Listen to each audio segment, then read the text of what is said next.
बोले नहीं मैं नहीं जानते। तो हमने बुंदेलखंडी धर ठोकी, बुंदेलखंडी धर ठोकी उनकी भाषा में। मैंने कहा बहुत विषय छोड़ दिया आज आपने। यानी हमने उनसे कहा कि आपको नए मैं का ज्ञान नहीं है और तुम नए मैं नहीं सुनना चाहते हो, तो हम भी नाय माय की नहीं कहते। ये शब्द है बुंदेलखंडी।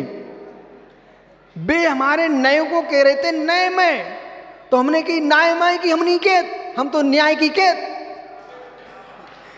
अरे नए में नाय माय की मतलब यहां वहां की, नाय माय की मतलब यहां वहां की। जिनवाणी यहां वहां की बातें नहीं करती है, जिनवाणी शुद्ध न्याय की बात करती है।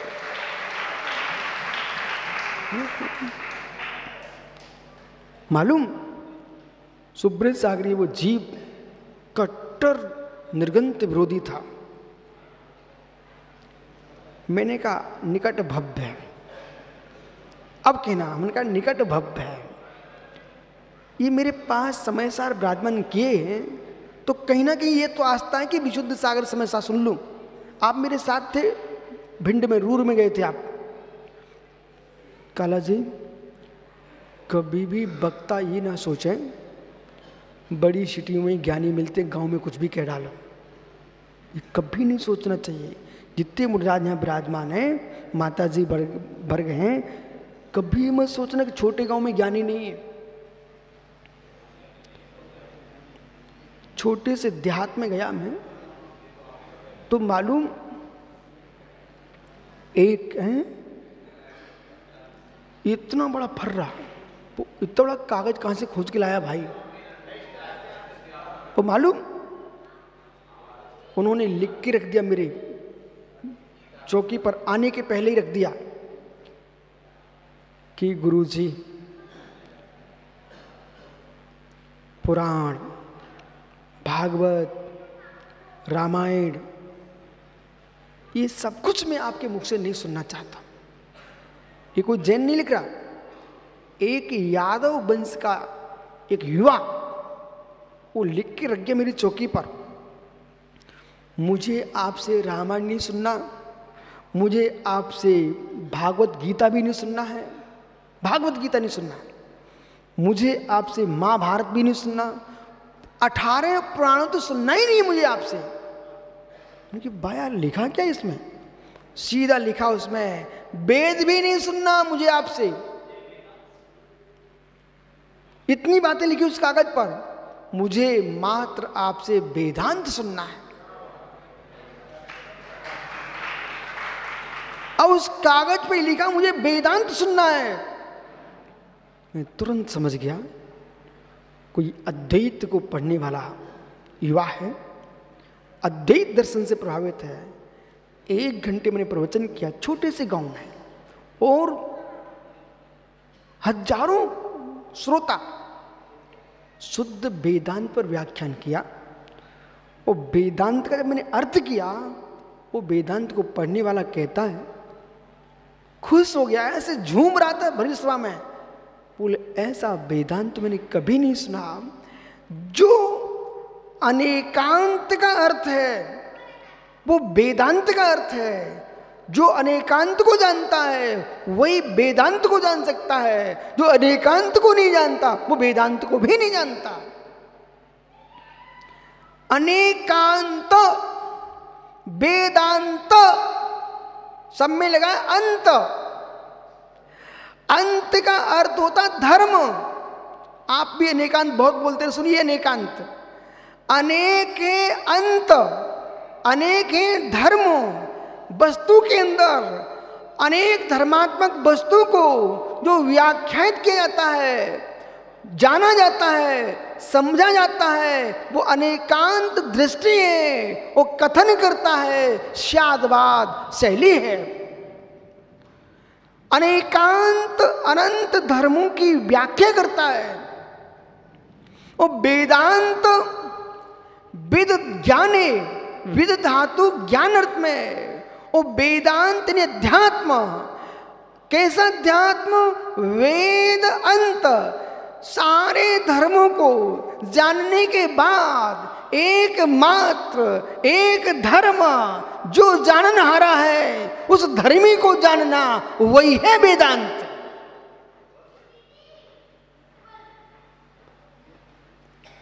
जो वेदे, ज्ञान धर्म को जो वेदे, वही है वेदांत।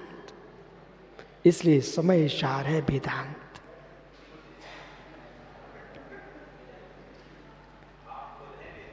और परमार्थ से आत्मा ही है वेद, वो आत्मा ही है वेदांत।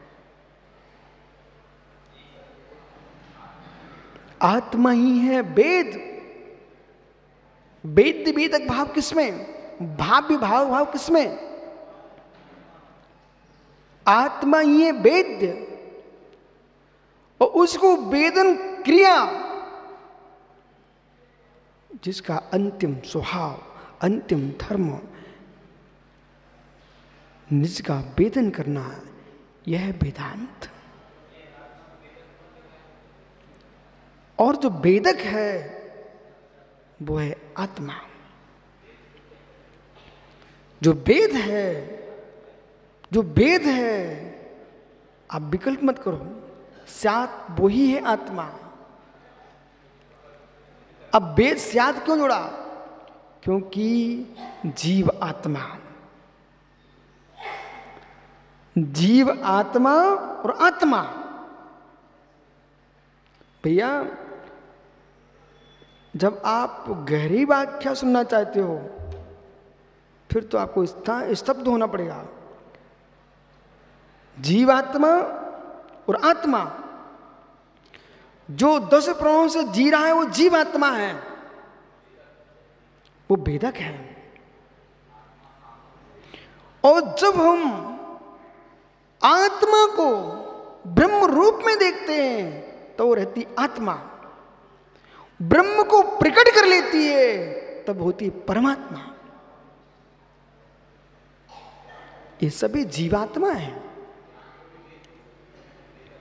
इसलिए मित्र, दूसरी अपेक्षा में जाएंगे जब हम, तो वेदक है ज्ञान, वेदक है ज्ञान। विकल्प मत हो, ज्ञान एवं आत्मा, आत्मा एवं ज्ञान। वेदक है ज्ञान, वेद्य है आत्मा, वेदक है जीवात्मा। क्या रहस्य! ऐसे रहस्य उद्घाटित हों, वो आप जैसे श्रोता, भव्य श्रवण श्रवणिया हों, श्रावक हों, और उनके मस्तिष्क में जो लाखों करोड़ों वर्ष और अनादि काल से सिद्धांत गूंजते थे हमारे देश में, वे सिद्धांत उन्हें गूंजे। जैसे मंत्रों के उच्चारण से, चुल्लक जी आए क्या? मंत्रों के उच्चारण से, मंत्रों के उच्चारण से भूतल से गगन तक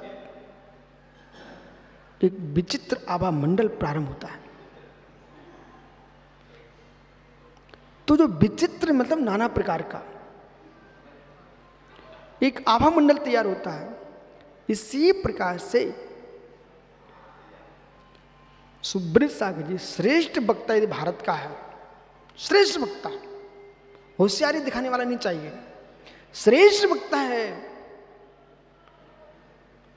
वो यदि हिंदी में प्रवचन कर रहा है, प्रौढ़ हिंदी में प्रवचन करे,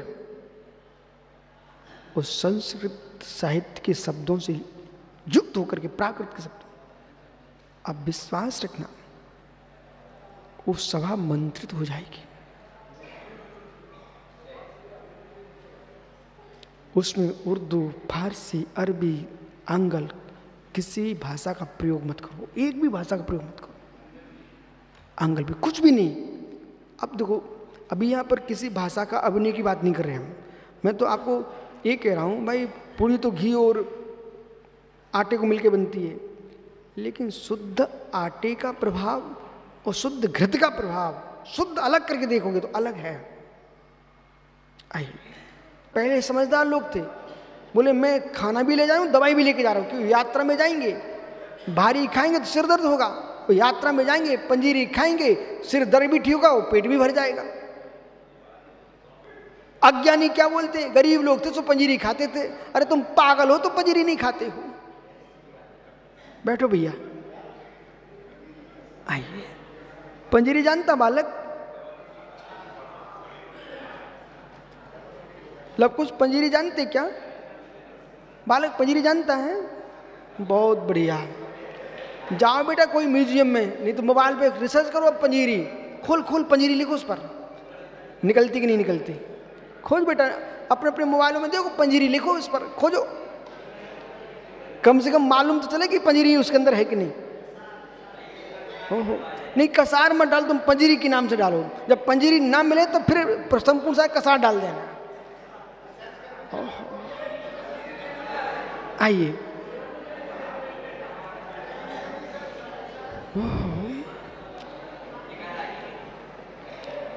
समझो समझो, खोज करो, बातें नहीं करो। देखा, बाहर की बात करते हलचल, अब देखो 1 मिनट के अंदर गंभीर होते शब्द। महात्मा अनुपम सागर कब तक तन हिलाते रहोगे? इस मन को भाव्य भावक वेद वेदक भाव पर विचार करो। और भाव्य भावक वेद वेदक भाव से देखेंगे तो इस जीव को समझ में आएगा वस्तु धर्म क्या है। भव्यत्व भाव का अभाव करना पड़ेगा, वेद्य वेदक भाव की उपलब्धि से भव्यत्व भाव का अभाव करना पड़ेगा, औक्ष्म भाव का अभाव करना पड़ेगा, औदिक भाव का अभाव करना पड़ेगा, सूक्ष्म भाव का अभाव करना पड़ेगा, मिश्र भाव का अभाव करना पड़ेगा। मित्र एकमात्र जीवत्व पारणमिक भाव की सत्ता में ये जीव क्षयिक उपलब्धि को प्राप्त करेगा, तभी उपाय सिद्ध निकल सकल परमात्मा बन पाएगा। उसके लिए सबसे पहले महात्मा अनुपम सागर जी आश्रव तत्व से बचना पड़ेगा। आश्रव तत्व से बचना पड़ेगा, आश्रव तत्व से बचना पड़ेगा।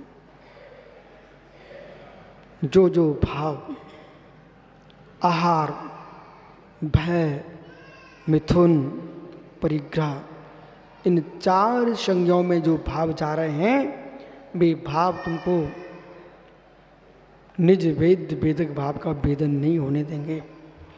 4 संज्ञाओं में भाव जा रहे हैं वे ज्ञानियों, अशरीरी भगवान आत्मा को प्रकट होना तो बहुत दुर्लभ है। अशरीरी भगवान आत्मा के बारे में अंकुश सोचने को भी मन नहीं करने देंगे। जब तक 4 संज्ञाएं पेर रही हैं,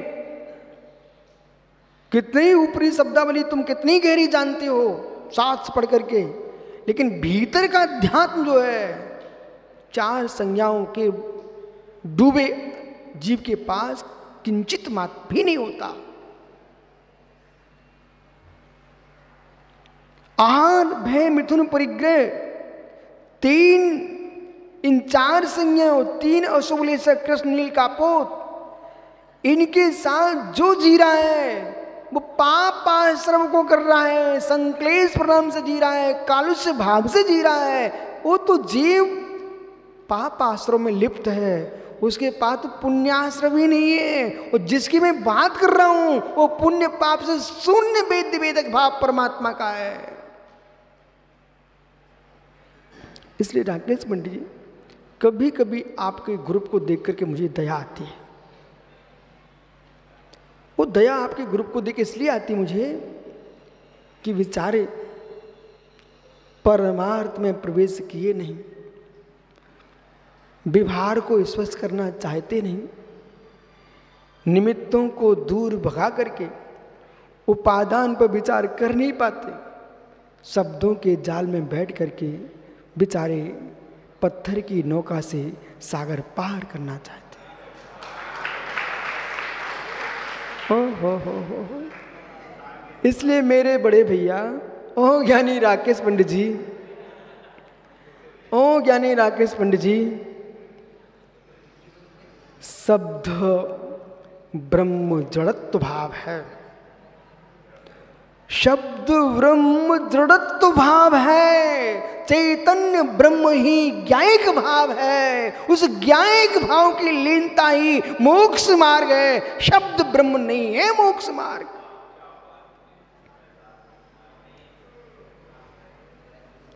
लिखित समय सार में मोक्ष नहीं भेजेगा, अकलित लखांगे हम समय सार, वो मोक्ष भेजेगा।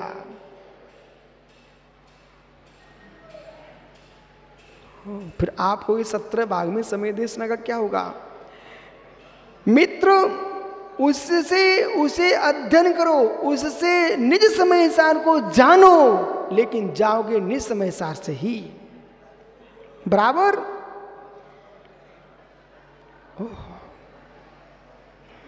शब्द के राग में भी समय सार समाप्त हो जाएगा। महात्मा पंडित जी, शब्द के राग में भी समय सार विलीन हो जाएगा। इसलिए ज्ञानी शब्द म्लेच्छ नहीं बनना। इसलिए ज्ञानी शब्द म्लेच्छ नहीं बनना। शब्द को ब्रह्म देख करके शब्द से आत्म ब्रह्म में लग जाइए। द्रव श्रुत का अध्ययन करके भाव श्रुत का अन्वेषण करना चाहिए। द्रव श्रुत के मध्य में आकर के भाव श्रुत को नहीं खो देना चाहिए।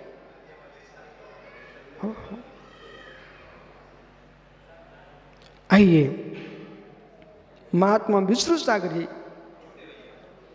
मेरे अनुज, आज आपने बहुत विलंब में बहुत विषय छोड़ दिया। आप किसी भी ज्ञानी जीव से पूछना कि आज का विषय विष्णु सागर को सुनना चाहिए था कि नहीं। राग देश विनायक इंद्रिय विषयाधीनता और राग देश को देने वाली इंद्रिय विषयों की अधीनता अशुभ आश्रव का कारण है। देखो भैया शेट्टी जी, सुन के मस्त नहीं होना है, ये समझना है स्पर्शन, रसना, घ्राण, चक्षु, श्रोत, इन 5 इंद्रियों की लिप्सा समत्व सागर कितनी गहरी है, ये खोजना चाहिए।